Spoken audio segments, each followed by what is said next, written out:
बुखारी साहब, कल कांग्रेस की आर्म्ड सर्विसेज कमेटी की एक ब्रीफिंग चल रही थी जिसके अंदर पीट हेग्सेथ साहब मौजूद थे, साथ अमेरिका के आर्मी के ऑफिशियल भी मौजूद थे। उनसे जो है वो सवालात किए जा रहे थे डिफरेंट, और उसमें एक रुकन कांग्रेस सारा जैकब्स ने भी एक सवाल किया और उन्होंने बहुत क्लियर, बहुत कैटेगोरिक अल्फाज में सवाल किया कि क्या लगता है कि डोनाल्ड ट्रंप मेंटली स्टेबल हैं या नहीं है। उसके ऊपर पीट हेग्सेथ साहब जो है वो आपने देखा होगा कि वो क्या कह रहे हैं, वो ज़रा हम देख लेते हैं। जी बुखारी साहब, वन वर्ड आंसर था और किस तरह से पीट हेग्सेथ। देखिए, पहली बात तो ये है कि ये अमेरिका की लीडरशिप, खासतौर से ट्रंप और ट्रंप के जो करीबी साथी हैं, ये रिएक्टिव हो गए हैं बहुत ज़्यादा।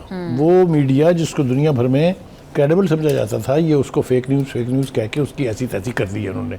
चाहे वो CNN है, चाहे वो वाशिंगटन पोस्ट है, चाहे वो न्यूयॉर्क टाइम है, आपके सामने है। कैसे वो बात ही नहीं करता, उनके सवाल का जवाब भी देने के लिए तैयार नहीं।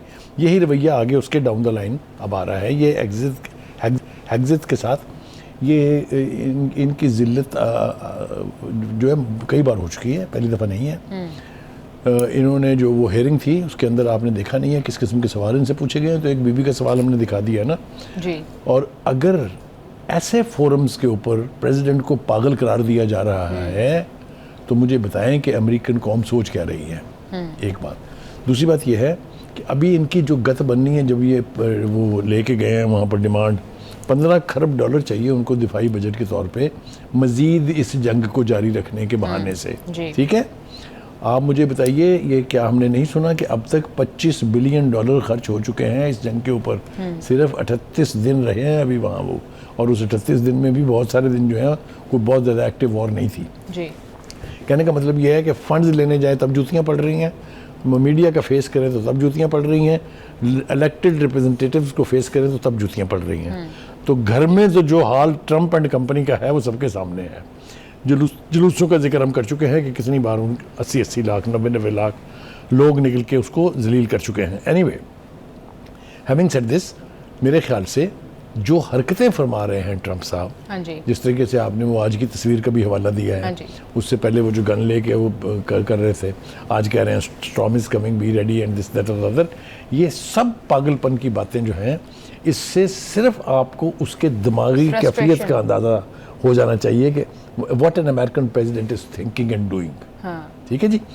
हैविंग सेड दिस, मेरा ख्याल इस सब का उनके इंटरनल पॉलिटिक्स के पॉपुलैरिटी तो ऑब्वियसली एब्सोल्युटली, आप ये देखिए मिड टर्म इलेक्शन में इसके साथ होने वाली क्या है।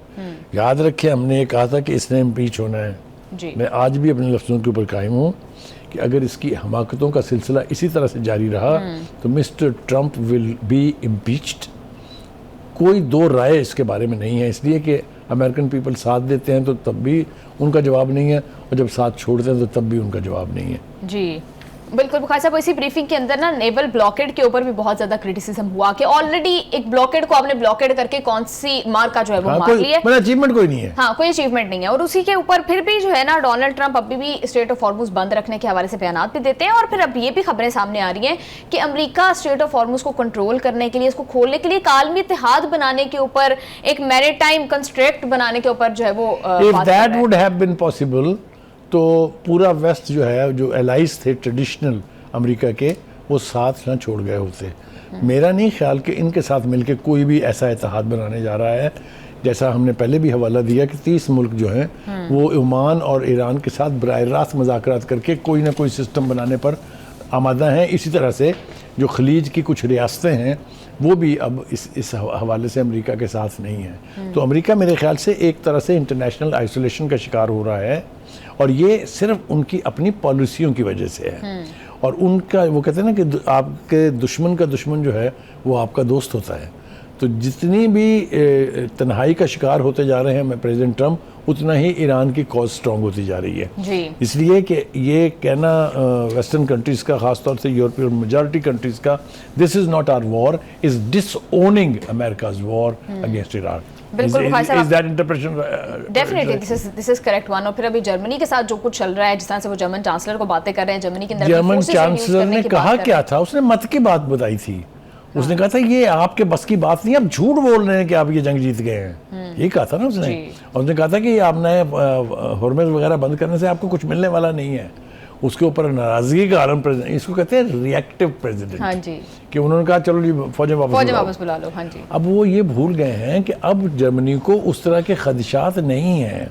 Russia is not planning to attack Germany for God sake, ये नहीं होगा। वो तो स्टॉल्ड है इन यूक्रेन, वहीं से ही आगे नहीं जा रहा, तो बाकी यूरोपियन कंट्रीज के ऊपर तो वो क्या कब्जा करेंगे। तो कहने का मतलब ये है कि ये रिएक्टिव होना भी किसी की वीकनेस की निशानी होती है कि अमेरिका जैसे मुल्क का प्रेसिडेंट जो है जब रिएक्टिव हो के वर्ल्ड लीडर के साथ इस तरह से बिहेव करेगा तो आप सोच लें क्या हुआ। धमकी दी थी ना इन्होंने कि जनाब अपनी अपनी नेवीज भेजें अब ना उसमें। सबसे पहले फ्रांस ने कहा नो, फिर स्पेन ने कहा नो, फिर बरतानिया ने कहा नो, याद है ना आपको। तो कहने का मतलब ये है कि ये मुझे सारे इशारे ये यकीन दिलाते हैं कि president Trump is getting alone, he is being isolated. और आइसोलेटेड अमेरिका अपने मुल्क से 7-8 हज़ार मील दूर के ऊपर जंग नहीं जीत सकता। बिल्कुल बुखारी साहब, और आप तो बहुत दफ़ा ये तज्जिया कर चुके हैं कि अगर डोनाल्ड ट्रंप अपनी फौजें जो अब फौजी मुदाखलत या किसी भी तरह के जो इन्फ्लुएंस है वो यूरोप के अंदर या मिडिल ईस्ट के अंदर खत्म हो जाएगा तो एक पीस ओवरऑल बिल्ड हो जाएगा, यूरोप के साथ रशिया के ताल्लुकात बेहतर हो जाएंगे। एब्सोल्युटली, आप देखिएगा ये होगा जी। और बुखारी साहब, इस सारी सिचुएशन के अंदर ना जिसने जंग शुरू करवाई वो आप अक्सर मिसाल सुनाते होते हैं कि एक शैतान जो है वो शहद की उंगली लगा के खुद साइड पर हो गया, यानी इसराइल जिसने ये सारी जंग का प्रपोजल लेकर गया और फिर खुद साइड पर होकर बैठ गया। और अभी और एक और बहुत बड़ा खतरा, आपने बिल्कुल ठीक सिम्स में इशारा किया है। He is expert of ruining things. वो स्पॉइलर का जो टाइटल हम उसको देते हैं ना कि he is a spoiler of peace. तो ये सब कुछ हुआ भी उसकी वजह से है। और वो एक किनारे पे बैठ के अमेरिका की जान फंसी हुई है, गर्दन फंसी हुई है ट्रंप की, और वो बैठ के अपने मजे ले रहा है। और लिबनान के अंदर उसी तरह से उसकी मुदाखलत खान साहब, अमेरिकी मीडिया तो ये कह रहा है, सॉरी कता कलामी कर रही हूँ, वो कह रहे हैं कि ट्रंप जो है वो नेतन्याहू को कह रहे हैं कि लिबनान में आप जो है सिर्फ सर्जिकल स्ट्राइक्स करें, जंग ना करें। ये किस किस्म की जंगबंदी है? ये कोई जंगबंदी नहीं है। मुझे आप ये बताइए, surgical strike are more dangerous.